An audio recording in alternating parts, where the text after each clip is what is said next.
President Trump has called out former President Biden's last-minute pardons over an alleged Autopen scandal. Well, according to reporting from the Heritage Foundation's Oversight project, many of Biden's pardons were signed using an automated signature. And this includes many of the last-minute pardons for his family members, for Dr. Anthony Fauci, for House January 6th committee members, and on and on. And Trump now is saying these pardons are void. Well, is he right? Now, what does the evidence show as it relates to all the Autopen? Well, here to go over this issue is Kyle Brosnan. He's the Chief Counsel for the Heritage Foundation's Oversight Project.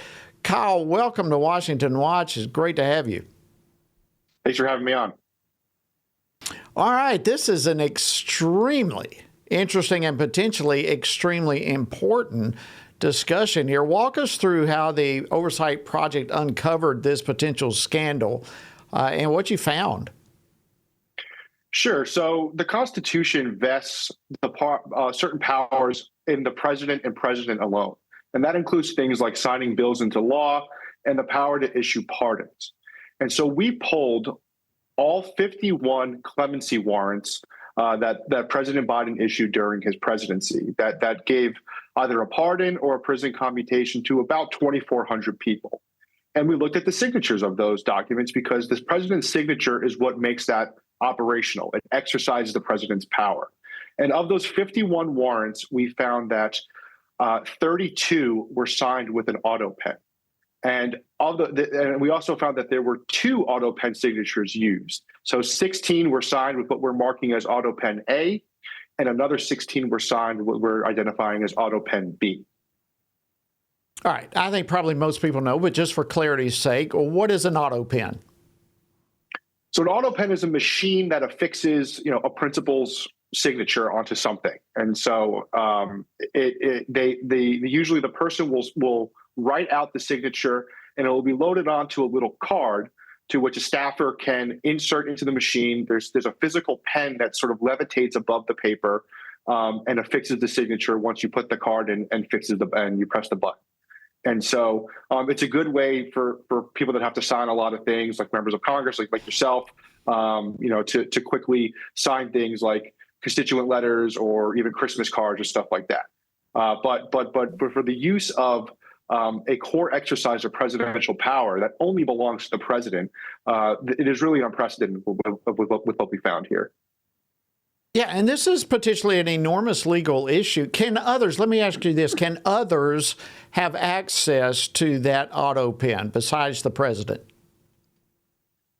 So we would assume that there is some sort of paper trail documenting who has access to it. I mean, we're not expecting the president to sign every Christmas card he sends out. That would be silly. But for something as, core presidential power as signing a bill into law or issuing a pardon to somebody, there should be written procedures as to who has access for it and a paper trail on authorization here. Because, it's really important to examine this in the context of President Biden's mental decline during the pendency of his presidency. But by the end, he was clearly out of it. And there are real questions as to whether he authorized those pardons, what the trail of evidence is for those authorizations, if they even exist, and whether he knew what he was doing when he signed when those commutations were signed with an Autopen throughout his administration. Yeah, we showed a clip earlier in the program with Speaker Mike Johnson having had a conversation with President Biden over liquid natural gas, and the president had no idea that he'd signed the law. And so my question, that would indicate a problem. Was this pen mainly used for pardons? Have you looked into whether or not there were other presidential actions that were signed by Autopen? So we're requesting copies of enrolled bills from the National Archives. So the act of the president signing his signature to a bill for it to become a law. That's what the Constitution requires. 2 houses of Congress pass the bill, and the president sign it. So we're waiting on those now. But we have really focused on the pardon power, because those clemency warrants are available to the public. They're posted on the Department of Justice's website. And that is what we have honed in on thus far. But our investigation is continuing into other exercises of presidential power, including copies of enrolled bills and enrolled executive orders. Extremely interesting. All right. Well, let's go then with the clemency and so forth. These signatures with the Autopen, the president now, President Trump, is saying they're void. So what does that mean potentially for those who were pardoned? Is there possibility for legal action against them now? Well, I think it bears further investigation. I mean, we need to examine a couple of key questions here. Did the president authorize the Autopen signature for each and every clemency warrant that has an Autopen signature? Who had access to the Autopen? What were the procedures in place there?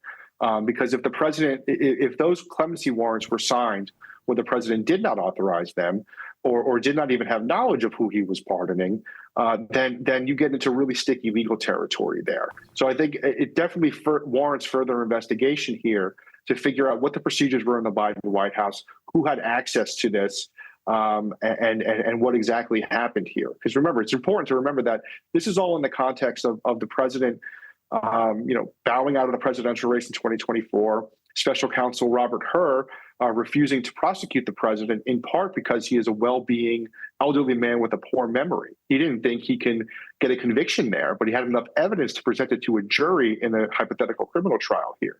So you have a president whose mental facilities are declining significantly throughout his presidency, to the point where he doesn't run for re-election, and now you have him you have clemency warrants bearing his signature that he did not even sign at the end here. So there's plenty of information to investigate further here. And tons of question marks all over the place. And we're literally just a few seconds left. But you mentioned a second Autopen. Was that at a different location? We don't know where the Autopens were located. We literally sat in a room with all of the warrants printed out, and the signatures are a little bit different. And so there's one signature has a longer version of the junior in the president's name. They have different shapes of the letter B in the last name. There's a period in the place. So the signatures themselves are different, which may be an indication of multiple Autopens. Kyle Brosnan, Chief Counsel for Heritage Foundation's Oversight Project, thank you so much. Incredible story.